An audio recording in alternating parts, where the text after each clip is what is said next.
வணக்கம் நண்பர்களே, நம்ம இன்றைக்கி பார்க்க போகிறது டியர். அதுக்கப்புறம் கேரளா லாட்ரிக்கான கெஸ்ஸிங்ஸ் பார்க்க போகிறோம். ஃபஸ்ட்டு நம்ம டியரோட ஒரு மணிக்கான கெஸ்ஸிங் பார்த்தலாம். 9ஆம் தேதிக்கான ரிசல்ட்டு 99724 ரிசல்ட்டு. நம்ம கொடுத்த கெஸ்ஸிங்கில் டோட்டலாகவே ஃப்ளாப்பாக இருக்குது.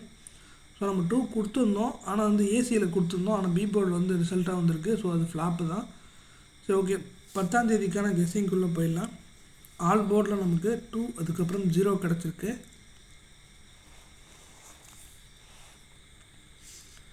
ஏ போர்டில் 5 அதுக்கப்புறம் 7 கிடச்சிருக்கு. பி போர்டில் 0 அதுக்கப்புறம் 7 கிடச்சிருக்கு. சி போர்டில் 0 அதுக்கப்புறம் 5 கிடச்சிருக்கு.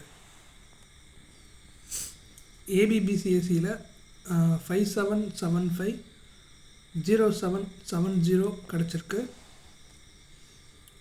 ஏபிசி போர்ட் பாக்ஸில் 057 அதோட பவர் நம்பரான 502 கிடச்சிருக்கு.